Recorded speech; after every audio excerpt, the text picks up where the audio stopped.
අයිබෝවන් යථාර්ථවාදීව ලෝකයේ දෙස බලන්නට සත්‍ය සිදුවීම් සම්පින්ඩනයක පුවත් දිගහැරුම ශ්‍රද්ධරූපවාහිනී 6:30 ප්‍රධාන ප්‍රවෘත්ති විකාශය සමගින් මම කසුන් සේනානායක ප්‍රථමයෙන් පුවත් සිරස්තල.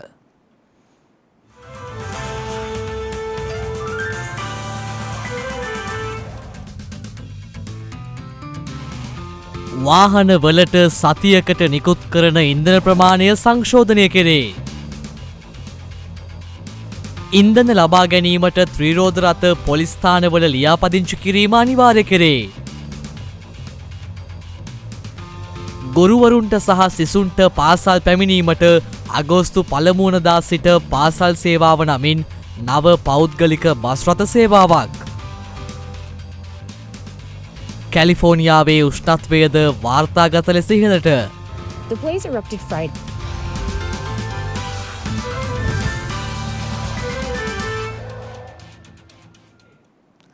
ජාතික ඉන්ධන බලපත්‍රයට චැසි අංකය අනුව ලියාපදිංචි වීමට නොහැකි වූ වාහන සඳහා සිකුරාදා සිට ආදායම් බලපත්‍රය අනුව ලියාපදිංචි වීමට අවසර දෙන බව විදුලි බල සහ බලශක්ති අමාත්‍ය කංචන විජේසේකර මහතා පවසනවා.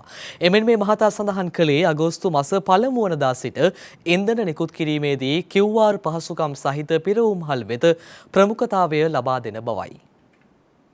ඉන්ධන ලබාදීමේ නව ක්‍රමවේදය යටතේ සියලුම ත්‍රිරෝද රථ මේ මාස අවසන් වීමට පෙර ලියාපදිංචි කිරීම අනිවාර්ය බව විදුලි බල හා බලශක්ති අමාත්‍ය කංචන විජේසේකර මහතා පවසනවා. ට්විටර් පණිවිඩයක් නිකුත් කරමින් ඒ මහතා සඳහන් කළේ ත්‍රිරෝද රථ අදාළ ප්‍රදේශයේ පොලිස් ස්ථානයේ වෙත ගොස් ලියාපදිංචි විය යුතු බවයි. ඒ අනුව අගෝස්තු 1 වනදා සිට ත්‍රිරෝද රථ සඳහා ඉන්ධන නිකුත් කරනුයේ නිශ්චිත ඉන්ධන පිරවුම්හලකින් පමණක් බවයි අමාත්‍යවරයා සඳහන් කළේ. මේ අතර වෘත්තීය ත්‍රිරෝද රථ සංගම් සඳහන් කළේ ත්‍රිරෝද රථ සඳහා ඉන්ධන ලබා දීමේදී ලබා දෙන ඉන්ධන ප්‍රමාණයේ වැඩිවීමක් සිදු විය යුතු බවයි. ඉතින් මේ වෙනකොට අපි දාල ත්‍රිරෝද රථ රියදුරාගේ ලියාපදිංචිය පිළිබඳව සහතිකය අරගෙන ඒ රියදුරන්ට සාධාරණයක් ඉෂ්ට කරන්න. වෘත්තීය මට්ටමේ රියදුරන්ට මේ ඉන්ධන අර්බුදය තුළ යම්කිසි අවස්ථාවක් ලබා දෙන්න මේ සේවාව ඉෂ්ට සිද්ධ කරන්නට පුළුවන් වපසිරිය හදන්න ආවේ බස්නාහිර පළාත් සභාවේ මාර්ගස්ස ප්‍රවාහන අධිකාරිය තුළ දැන් මේ වෙනකොට ත්‍රිරෝද රථ රියදුරන් හඳුනා ගැනීමේ හා නියාමන කටයුත්ත නීත්‍යානුකූලව ඉෂ්ට සිද්ධ වෙන්න නියමිතයි ඉදිරියේදී. මේක ක්‍රියාත්මක කරනකම් මේ වෙනකොට ගාස්තු මීටරය හයි කරලා අපි ප්‍රසිද්ධියට පත් කරලා තියෙන පළවෙනි කිලෝමීටරේ රුපියල් 100ක් දෙවෙනි කිලෝමීටරේ රුපියල් 90ක් අය කරන ත්‍රිරෝද රථ රියදුරන්ට මේ කෝටා ක්‍රමයේ යම්කිසි ආකාරයකින් වැඩි කරලා දෙන්න කියන එකයි. එතනදී අපි බලාපොරොත්තු වෙනවා මේ වෘත්තීය ත්‍රිරෝද රථ රියදුරන්ට අවශ්‍ය කරන සේවාව සපයන්න අදාළ ඒ ඉන්ධන ප්‍රමාණය ලැබේ කියලා. එමෙන්ම ජාතික ඉන්ධන බලපත්‍රය සඳහා චැසි අංකය අනුව ලියාපදිංචි වීමට නොහැකි වූ වාහන සඳහා ආදායම් බලපත්‍රයේ අංකය මත ඉන්ධන නිකුත් කිරීමේ ක්‍රමවේදයේද ජූලි 29 වනදා සිකුරාදා සිට ආරම්භ කරන බවයි විදුලි බල හා බලශක්ති අමාත්‍යවරයා නිකුත් කළ ට්විටර් සටහනේ වැඩිදුරටත් සඳහන් වුණේ. මේ අතර QR ක්‍රමවේදය යටතේ ඉන්ධන ලබා දීමේ කටයුතු අද සිට දිවයින පුරා පිහිටි තෝරාගත් සිපෙට්කෝ සහ ලංකා IOC පෙරවුම්හල්වලදී ක්‍රියාත්මක වනවා. මේ අතර අගෝස්තු 1 වනදා වන විට සේරුම පිරවුම්හල් හිමියන් QR ක්‍රමවේදයට අනුගත විය යුතු වන අතර ඉන්ධන නිකුත් කිරීමේදී QR පහසුකම් සහිත පෙරවුම්හල් වෙත ප්‍රමුඛතාව ලබා දෙන බවද අමාත්‍යවරයා සඳහන් කළා. මේ අතර විදුලි ජනන යන්ත්‍ර, ගෙවතු වගා උපකරණ සහ අනිකුත් උපකරණ ලියාපදිංචිය සඳහාද මෙම සතිය තුළ අවස්ථාව ලබා දීමට නියමිතයි. එමෙන්ම 49 cc යතුරු පැදි භාවිත කරන්නන් තම බලපත්‍ර ලබා ගැනීමට සහ ජාතික ඉන්ධන බලපත්‍රය සඳහා ලියාපදිංචි වීමට මෝටර් රථ ප්‍රවාහන දෙපාර්තමේන්තුවේ ලියාපදිංචි විය යුතු බවද අමාත්‍යවරයා සඳහන් කළා. ඩිපෝවලට හෝ පිරවුම්හල් වෙත බස් රථ ලියාපදිංචි කිරීමේ කටයුතු ප්‍රවාහන අමාත්‍යාංශය හරහා සිදු කිරීමට නියමිතයි. QR ක්‍රමවේදය යටතේම සෞඛ්‍ය, කෘෂිකර්ම, සංචාරක ඇතුළු සේවා සපයන අංශවලට අදාළ ලියාපදිංචියට අවස්ථාව සැලසෙන්නේ ඉන්ධන පෙරවුම්හල් හරහා බවද බලශක්ති අමාත්‍යාංශය සඳහන් කළා. ඒ අනුව මේ වන විට QR කෝඩ් එකේ වාහන ලක්ෂ 40ක් ලියාපදිංචි වෙලා තියෙනවා. ඊයේ දිනේදී පමණක් ඉන්ධන පිරවුම්හල් 245ක QR ක්‍රමයේ යටතේ ඩීසල් පෙට්‍රල් ලබාගෙන තියෙනවා වාහන 70123ක්. අගෝස්තු 1 වෙනිදා වන විට මේ ක්‍රමය හරියටම ක්‍රියාත්මක වීමෙන් මේ බෙදා හැරීමේ පෝලිං ක්‍රමය විශාල වශයෙන් අඩු කරගන්න පුළුවන්. මේ අතර වාහනවලට ඉන්ධන ලබා දීමේ කෝටාව වැඩි කිරීමට කටයුතු කර තිබෙනවා. ඒ අනුව යතුරු පැදි සඳහා පෙට්‍රල් ලීටර් 4ක්ද, ත්‍රිරෝද රථ සඳහා පෙට්‍රල් ලීටර් 5ක්ද, වෑන් රථ, කාර් රථ සඳහා පෙට්‍රල් ලීටර් 20ක් සහ ඉඩම් වාහන සඳහා පෙට්‍රල් ලීටර් 15ක් නිකුත් කෙරෙනු ඇති. එමෙන්ම ලොරි රථ සඳහා පෙට්‍රල් ලීටර් 50ක්, බස් රථ සඳහා ඩීසල් ලීටර් 40ක්, ඩීසල් භාවිතයෙන් ධාවනය කෙරෙන ත්‍රිරෝද රථ සඳහා ලීටර් 5ක්, වෑන් රථ, කාර් රථ සඳහා ඩීසල් ලීටර් 20ක් සහ ඉඩම් වාහන සඳහා ඩීසල් ලීටර් 15ක් මෙන්ම ලොරි රථ සඳහා ඩීසල් ලීටර් 50ක්ද නිකුත් කෙරෙනු ඇති. ගුරුවරුන්ට සහ සිසුන්ට පාසල් පැමිණීමට අගෝස්තු 1 වනදා සිට පාසල් සේවාව නමින් නව පෞද්ගලික බස් රථ සේවාවක් හඳුන්වා දීමට පියවරගෙන තිබෙනවා. දරුවන්ට අපහසුවකින් තොරව පාසල් පැමිණීම සඳහා ප්‍රවාහන පහසුකම් විධිමත්ව සැපීම සම්බන්ධයෙන් අධ්‍යාපන අමාත්‍ය ආචාර්ය සුසිල් ප්‍රේම්ජන්ත් මහතාගේ ප්‍රධානත්වයෙන් අද අධ්‍යාපන අමාත්‍යංශයේදී විශේෂ සාකච්ඡාවක් පැවැත්වුණා. මේ සඳහා ශ්‍රී ලංකා ගමනාගමන මණ්ඩලයේ සභාපති කිංස්ලි රණවක, ලංකා පෞද්ගලික බස් රථ ධාවකයන්ගේ සංගමේ සභාපති ගැමුණු විජේරත්න, ඛනිජ තෙල් සංස්ථාවේ අලෙවි කළමනාකරු SMCP සමරකෝන් සහ සමස්ත ලංකා පාසල් අමුන් ප්‍රවාහන සංගමේ සභාපති එල් මල්ශ්‍රීද සිල්වා යන මහත්වරුන් සහභාගී වී සිටියා.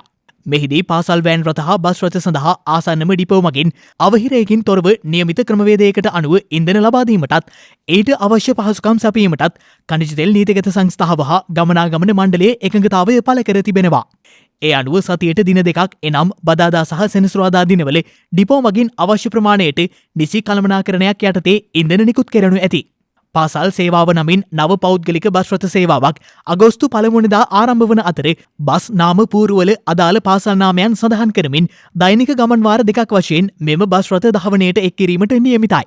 පෞද්ගලික බස් රථ ධාවකයන්ගේ සංගමේ සභාපති ගැමුණු විජේරත්න මහතා මෙලෙස බස් රථ ලබා දීමට එකඟ වී ඇති අතර අගෝස්තු 1 වනදා සිට ගුරු සිසු දෙපිරිසටම මුදල් ගෙවා අපහසුවකින් තොරව මෙම ප්‍රවාහන සේවය සලසාගත හැකි. අපි ලොකු දෙයක් මේ විදිහට අපිට මේ ඩීසල් ටික ලැබෙන නැත්නම් අපිට දරුවන් ප්‍රවාහන කරන්න බැරි තත්ත්වයක් එනවා.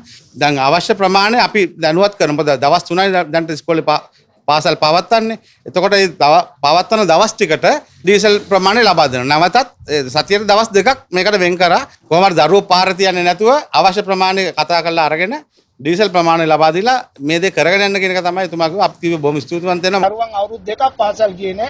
ඒ දරුවන් මානසික මට්ටම සම්පූර්ණයෙන්ම අඩාල වෙලා තියෙනවා. අපි දරුවන්ගේ මානසික මට්ටම ප්‍රවර්ධනය කිරීමත් ඒ වගේම දරුවන්ට හොඳ ඉස්සරහට අධ්‍යාපනය ලබා දීමත් තමයි අපි මේ කැප වෙලා කටයුතු කරන්න සැලසුම් කරලා තියෙන්නේ. අපි යම් ආකාරයේ ඉදිරියේදී ඒක මේ ගුරුවරුන්ටත් ගන්න පුළුවන් අපේ භාෂාවල දරුවන්ට පමණක් නෙවෙයි. අපි බලාපොරොත්තු වෙන ඉදිරියේදී යම් ආකාරයේ සහනයක් ලබා දෙන්න ඒ තියෙන ක්‍රමවේදය මත. කොවිඩ් වෛරසය රට තුළ ව්‍යාප්ත වීමේ අවධානම හේතුවෙන් යළිත් මුවාවරණ පළඳින ලෙසට සෞඛ්‍ය අමාත්‍යාංශය අවධාරණය කර තිබෙනවා.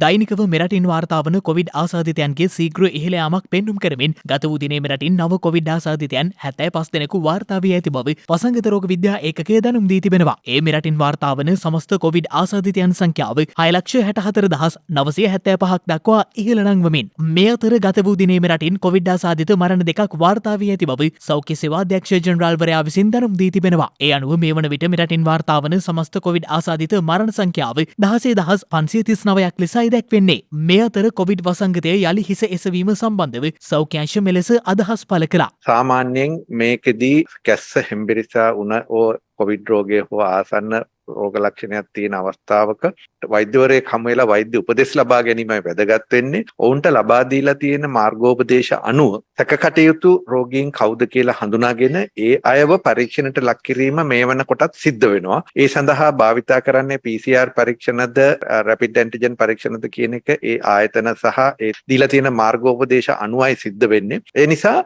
ජනතාවට අපිට කියන්න තියෙන්නේ රෝග ලක්ෂණයක් තියෙනවා නම් ඒ වගේම තමන්ගේ පවුලේ අයට හෝ එවට අය අතර මෙවැනි රෝගයක් පැතිර යෑමේ තත්ත්වයක් තියෙනවා නම් විශේෂයෙන්ම ප්‍රදේශයේ මහජන සෞඛ්‍ය පරීක්ෂකවරයා සෞඛ්‍ය නිලධාරී වගේ අයවත් දැනුවත් කරන්න පුළුවන් නම් මෙහෙම වසංගතයක් හැටියට හෝ පුංචි අවුට්බ්‍රේක් එකක් හැටියට මෙහෙම කැසෙම්බිරිසාවක් හරි යනවා නම් ඒක ඒ අයට දීලා තියෙන මාර්ගෝපදේශක අනුව ඒක කළමනාකරණය කරાવી අපිට තියෙන්නේ මේ වෛද්‍ය උපදෙස් ලබාගෙන ඒ උපදෙස් අනුව කටයුතු කිරීමත් වඩාත්ම වැදගත් වෙනවා. ඊ වෙනකොට සෞඛ්‍ය සේවා අධ්‍යක්ෂ ජෙනරාල්තුමා එතුමා මාධ්‍ය නිවේදනයක් නිකුත් කරලා තියෙනවා. ජනතාවට පොදු ස්ථානවලට යනකොට, ඒ කියන්නේ නැත්තම් පොදු ජනතාව වැඩිපුර ගැවසෙන ස්ථානවලට යනකොට පොදු ප්‍රවාහනයේදී එමත් නැත්තම් ඉන්ඩෝ ඇක්ටිවිටිස්, ඒ කියන්නේ ගෘහස්ත පවත්වන මේ ජනතා එක්රැස්වීම් සිදුවෙන අවස්ථාවලදී මුවාවර හරියාකාර මුවාවරණය පළඳින්න කියන එක. මොකද අපි දැක්කා පහුගිය කාලෙත් මුවාවරණය පැළඳීම තුලින් ජනතාව සෑහෙන කොටසක් මේ පහුගිය කාලෙත් මුවාවරණ දිකට මේ පුරුද්ද තිබුණේ. ඒක හොඳ පුරුද්දක්. ඒක හොඳ සෞඛ්‍ය පුරුද්දක් හැටියට මේ මේක පවත්වාගෙන ගියොත් අපිට මේක යම් ඉදිරියේදී මීට වඩා වැඩි වුණත් ඒක පාලනය කරගන්න ගහක් ඉවහල් වෙන කිසිම වැඩි ආයාසයක් නැතුව හැමෝටම කරන්න පුළුවන් දෙයක්. අපි ජනතාවට මතක් කරන්නේ ඊටත් අමතරව එන්නත් කරන්නේ. මොකද මේකට පැහැදිලිවම යම් කිසි විදියකට දිගු කාලයක් පවතින උපක්‍රමය වෙන්නේ මේ කොවිඩ් තත්ත්වය පාලනය කරගන්න වෙන්නත් කරන්නේ. මොකද අපි දන්නවා ගෝලීය වසංගත තත්ත්වයක් ආපුවම මේ වසරකින් දෙකකින් මේක නතර වෙන්නේ නැහැ. ඒක බොහොම පැහැදිලිව දැන් පේනවා. මේක සමහරවිට තව වසර කීපයක් අපි සමග ඉන්නවා. ඉතින් එතකොට මේකේ කාලින් කාලට ප්‍රභේද මතුවේයි. ඒවා ඊට සාමාන්‍ය තියෙන සම්ප්‍රදායික ප්‍රභේද වලට වඩා පැතිරීම ව්‍යාකූල තත්ත්වයන් මේ නැඹුරුව සංකූලතාවය මේ නැඹුරුව වැඩි වෙන්න පුළුවන්. මොකාවත් අපේ පැත්තෙන් අපව ආරක්ෂා කරගන්නත් අපේ ප්‍රජාව ආරක්ෂා කරගන්නත් කරන්න පුළුවන් දේ තමයි එන්නත් කරණය. මේකේ ඒක ලෝකේ පරීක්ෂණ වලින් පැහැදිලිව ඔප්පු කරලා තියෙන මොන ප්‍රභේද ආවත් එන්නත් කරන පරිපූර්ණ එන්නත් ලබාගත් පුද්ගලයෙකුට සංකූලතාවය ඇති වෙන්න තියෙන ඉඩකඩ, මරණය ඇති වෙන්න තියෙන ඉඩකඩ, රෝහල් ගතීමට තියෙන ඉඩකඩ ඉතාමත් අවම බව. මේ අතර මේ වන විට වෛරසය ආසාදිතව රෝහල්වල ප්‍රතිකාර ලබන පුද්ගලයන් සංඛ්‍යාව 807ක් වන අතර වෛරසය ආසාදිතව සිට සුවය ලැබූ සමස්ත පුද්ගලයන් සංඛ්‍යාව දැක්වෙන්නේ 6,47,629ක් ලෙසයි. අගෝස්තු මාස 31 වනදා වන විට ගෑස් පෝලිම් අවසන් වන බව කැබිනට් ප්‍රකාශක අමාත්‍ය ආචාර්ය බන්දුල ගුණවර්ධන මහතා පවසනවා. අද පැවති කැබිනට් තීරණ දැනුම් දීමේ මාධ්‍ය හමුවකට එක්වෙමින් අමාත්‍යවරයා මේ අදහස් පළ කළා. මේම තීරණයද ඇතුළුව අද දැනුම් දුන් තවත් කැබිනට් තීරණ කිහිපයක්. ගෑස්ගේ සම්පූර්ණයෙන් අගෝස්තු 1 වන විට අවසන් කිරීම සඳහා අවශ්‍ය පියවර ලිට්‍රෝල් සමාගම විසින් අරන් යනුව ගෑස් පෝලින් නැතුව ගෑස් ලබා ගැනීම සඳහා ලබන මාසයේ පළවෙනිදා ඉඳන් කිසිදු හිඟතාවයක් ඇති නොවන බව එතුමා කැබිනට් මණ්ඩලයට වාර්තා කළා. අපේ කෘෂිකර්ම ඇමතුමා යෝජනාවක් ඉදිරිපත් කළා. පෝර සැපීමේ කටයුත්ත සම්පූර්ණයෙන් පෝර හිඟේ නැති වෙන ආකාරයට පෝර බෙදෑරීම තව සතියක් ඇතුළත නිම වෙනවා කීවා. ඊළඟට එතුමා 2022 යලකන්නේ සඳහා වී මිලදී ගැනීමේ වැඩසටහනක් කැබිනට් මණ්ඩලයට ඉදිරිපත් කළා. ඒ අනුව කමිටි මගින් වියලේ මණ්ඩලයට වී මිලදී ගැනීම සඳහා ප්‍රතිපත්තිමය එකඟතාවය කැබිනට් මණ්ඩලය විසින් පළ කළා. ඊයේ රාජ්‍ය පරිපාලන සේවය රාජ්‍ය යාන්ත්‍රණය සුමට ලෙස ක්‍රියාත්මක කිරීමට අදාළ වෙන ආකාරයට ඒ ආයතන මෙහෙයවීමේ පළපුරුදු අත්දැකීම හා සුදුසුකම් සම්පූර්ණ කළ ආයතන ප්‍රධානීන් පත් කිරීම සඳහා කැබිනට් පත්‍රිකා කීපයක් ඉදිරිපත් වුණා. ඒ අනුව කරු ජනාධිපතිතුමා මුදල් අමාත්‍යතුමා වශයෙන් දේශීය ආදායම් කොමසාරිස් ජෙනරාල් තනතුර සඳහා ජ්‍යෙෂ්ඨ දේශීය ආදායම් සේවයේ නිලධාරියෙක් වන DRS සපුආරච්චි මහතා පත් කිරීම සඳහා කැබිනට් පත්‍රිකාවක් ඉදිරිපත් කොට තිබුණා. රේගු දෙපාර්තමේන්තුවේ ප්‍රධානතම නිලය වන රේගු අධ්‍යක්ෂක ජෙනරාල් ධූරය සඳහා ශ්‍රී ලංකා පරිපාලන සේවයේ විශේෂ ශ්‍රේණියේ ජ්‍යෙෂ්ඨ නිලධාරියෙක් වන PBSC නෝනිස් මහත්මයා පත් කිරීමට කැබිනට් පත්‍රිකාවක් ඉදිරිපත් කළා. ඒට අනුමැතිය ලබා දුන්නා. රාජ්‍ය මූල්‍ය කළමනාකරණයට අතිශයින් වැදගත් වෙන තොරතුරු තාක්ෂණ කළමනාකරණ දෙපාර්තමේන්තුවේ අධ්‍යක්ෂක ජෙනරාල් ධූරය සඳහා ශ්‍රී ලංකා පරිපාලන සේවයේ ජ්‍යෙෂ්ඨ නිලධාරියෙක් වන ජ්‍යෙෂ්ඨ සහකාර ලේකම්වරයෙක් ලෙස කටයුතු කළ ජූඩ් නිලුක්ෂාන් මහතා පත් කොට තිබෙනවා. ඊළඟට ඊයේ දිනේදී සුසිල් ප්‍රේමජයන්ත ගරු අධ්‍යාපන අමාත්‍යතුමා දැනුම් දුන්නා. ඊයේ දිනේ සිට පාසල් දරුවන්ගේ අනාගතයට ප්‍රමුඛතාවය ලැබිය යුතු වෙනවා. ඒ අනුව එතුමා විශාල උත්සාහයක් දරලා CTB බස් රථ පුළුවන් තරම් යොදාගෙන පුද්ගලික බස් රථ හා බෑන්ඩරිය යොදාගෙන විශාල උත්සාහයක් දරුව රට පුරාම පාසල් පවත්වාගෙන යන්න දින කීපය බැගින් ආරම්භ කළ දිනේ වන ඊයේ දිනේ ගුරුවරුන්ගේ පැමිණීම 79ක් බවත් දරුවන්ගේ පැමිණීම 67ක් බවත් එතුමා විසින් කැබිනට් මණ්ඩලයට වාර්තා කළා. දකුණු පළාතේ මේ දරුවන්ගේ පැමිණීම 85 වැනි ඉහළ මට්ටමක පවතිනවා කිව්වා. උතුරු නැගෙනහිර දෙපළාතේ ප්‍රතිශතයක පැමිණීමක් මීට වඩා වැඩියෙන් වාර්තා වෙලා තියෙනවා. ඉදිරි දින කිහිපය තුලදී මේ තත්ත්වය තව වර්ධනය වෙයි කියලා එතුමා සඳහන් කළා. ගෝලීයව වාර්තා වන මන්කි පොක්ස් හෙවත් වඳුරු උණ රෝගීන් සංඛ්‍යාව 10000 සීමාව ඉක්මවා ගොස් තිබෙනවා. මේ අතර කොවිඩ් වෛරසයට සාපේක්ෂව මන්කි පොක්ස් වෛරසය පැතිර යාමේ වේගය අඩු බවයි වැඩ බලන ප්‍රධාන වසංගත රෝග විද්‍යාඥ විශේෂඥ වෛද්‍ය සමිත ගිනිගේ මහතා අවධාරණය කළේ.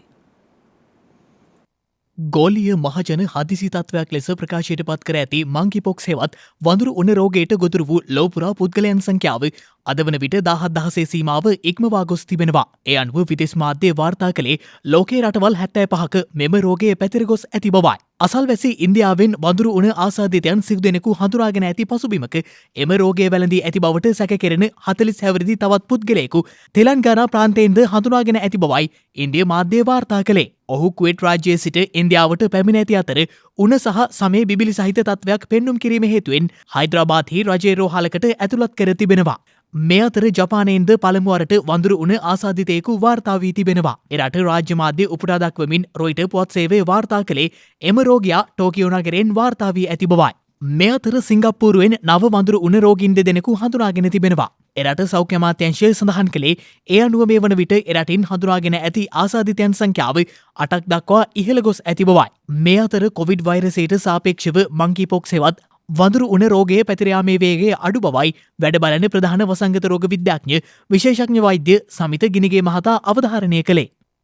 අපි මේ රෝගය ගැන ගත්තම අනිවාර්යයෙන්ම මේක සාමාන්‍යයෙන් අපි දන්න විදිහට වෙසිකියුලර් රෑෂ් එකයි. කියන්නේ හැමේ ඇති වෙන බිබිලි ඇති වෙන වගේ තත්ත්වයක් තියෙනවා. විශේෂයෙන්ම මේක මුලින්ම ඇති වෙන්නේ මුහුණ, ඊට පස්සේ අත්පා වල, ශරීරයේ අනිත් තැන් වල මුඛ ඇතුලේ ඇති වෙන්න පුළුවන්. මේක අර සමහරලාට යම් සමානත්වයක් තියෙනවා. අපි පැපල රෝගයේ ඇති වෙන විදිහට. ඉතින් එහෙම තත්ත්වයක් තමයි ඇති වෙන්නේ. ඊට අමතරව උණ, තව ඒ වසා ගැටති ඉදිමීම වැනි අප්‍රාණික ගතිය ශරීරයේ ඇති වෙන්න පුළුවන් තත්ත්වයක්. සාපේක්ෂව ගත්තම මේක self limiting condition. ඒ කියන්නේ මේක මහා පරිමාණයෙන් කොවිඩ් ඇති වුණා වගේ මේක පැතිරීමක් ශීඝ්‍ර වශයෙන් සිද්ධ වෙන්නේ නැහැ. ඒක අපි ගත්තම මේකේ දැනට අපිට තියෙන විද්‍යාත්මක සාක්ෂි අනුව R නෝට් එක 1යි. R නෝට් එක 1ක් කියන්නේ එක ආසාදිතයෙක් දල වශයෙන් මේක බෝ කරන්නේ එක්කෙනෙකුට. දැන් මේක සාපේක්ෂව අපි දැන් අනිත් පැපල වගේ රෝගයක් ගත්තොත් R නෝට් එක 10ක් 12ක්. ඒ කියන්නේ එක ආසාදිතයෙක් දල වශයෙන් 12 දෙනෙකුට රෝගය සම්ප්‍රේෂණය කිරීමේ හැකියාවක් තමයි මේ රෝගයේ දැනට තියෙන සාක්ෂි අනුව. එහෙම ශීඝ්‍රයෙන් ප්‍රජාවත් තුළ පැතිර යාමක් වෙන්න ඉඩකඩ ඉතාමත් අඩුයි. ඒ වගේම තමයි මේකේ මාරාන්තික තත්ත්වයන්ට යන තියෙන ඉඩකඩත් ඉතාමත් අඩුයි. මොකද දැන් වෙනකොටත් වාර්තා වෙලා තියෙන රෝගීන් 16014න් මරණ වාර්තා වෙලා තියෙන්නේ තාම 5ක් විතරයි. ඒ මරණ පහත් පැහැදිලිවම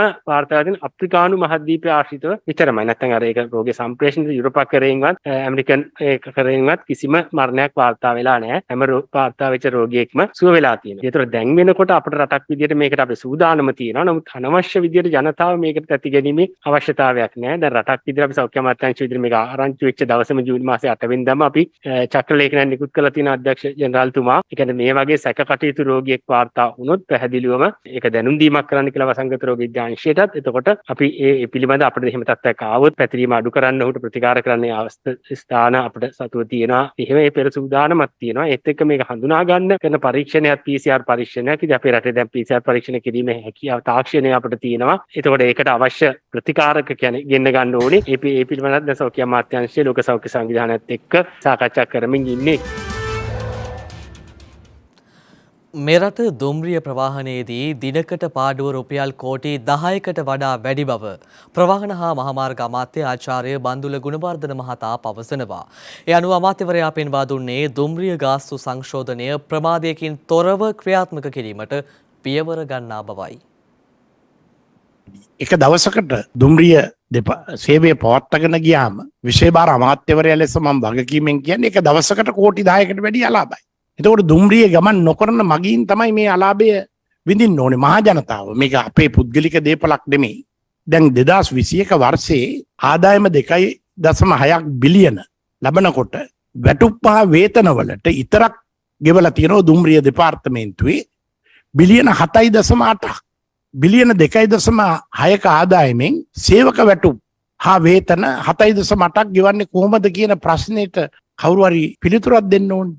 මේ සේවාවක් ලෙස පවත්වාගෙන යා යුතු නිසා මම උපදෙස් දුන්න ඒ නිලධාරීන්ට අපි මේ ගෙනියන්නම බැරි නිසා ඉන්ධන මිල 121 ඉඳන් 400 දක්වා වැඩි වෙනකොට ත්‍රිවිලර් ගාස්තු වැඩි කළා, බස් ගාස්තු වැඩි කළා, පාසල් වෑන් රථ ගාස්තු වැඩි කළා, නැව් ගාස්තු වැඩි වුණා. ගුවන් යානා ගාස්තු වැඩි වුණා. දුම්රිය ගාස්තු විතරක් වැඩි නොකර පවත්වාගෙන යන්න ක්‍රමයක් ලෝකේ නැහැ. කැලණියේ ඉඳන් කොල්ලුපිටිය. දුම්රිය ස්ථාන 7ක් තියෙනවා. කැලණියේ ඉඳන් කොල්ලුපිටියට. මේ දුම්රිය ස්ථාන 7ට රුපියල් 10යි ඉස්සෙල්ලා අය කරලා තියෙන්නේ. දැන් 20යි. අපි දුර පළාතක් ගත්තොත් කොළඹ ඉඳන් යාපනයේට කිලෝමීටර් 420ක් තියෙනවා. බස් රිය අය කරනවා සාමාන්‍ය බස් රියක 1683ක් බස් ගාස්තුව. දුම්රිය 580යි. 1683ක් 580ට ගියාම රුපියල් 1000කට වඩා එක ගමන් වාරයකට වාසි.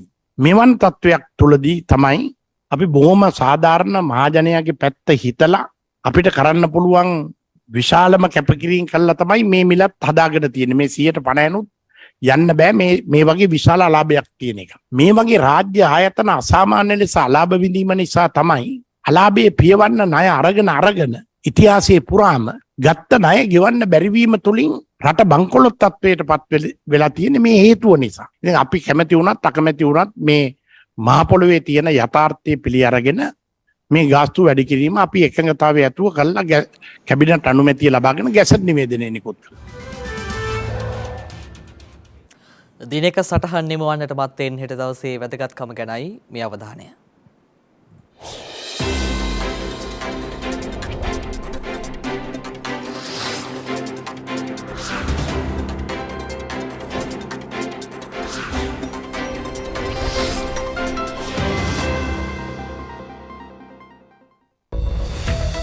හෙට ජූලි 27 වැනිදා ම්ලේච්ඡ කොටි ත්‍රස්තවාදීන්ගෙන් අප රට මුදවා ගැනීම සඳහා 1987 දී වඩමාරච්චි සටන ක්‍රියාත්මක කරමින් රට වෙනුවෙන් ඉතා විශාල සේවයක් ඉටු කළ ලුතිනන් ජෙනරාල් ඩෙන්සිල් කොබ්බෑකඩුව මහතා මහනුවරදී උපත ලබා ඇත්තේ 1940 වසරේ ජූලි මාස 27 වන දිනයි.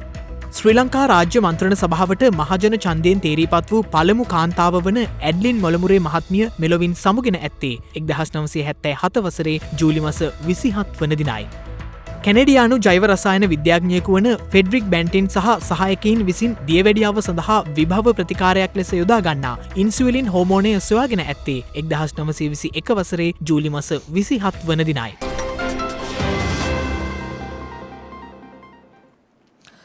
ඒත් සමගින් ශ්‍රද්ධා ප්‍රධාන ප්‍රවෘත්ති විකාශය නිමාවට පත්වෙනවා. හමුයමු හෙටත් සවස 6:30ට.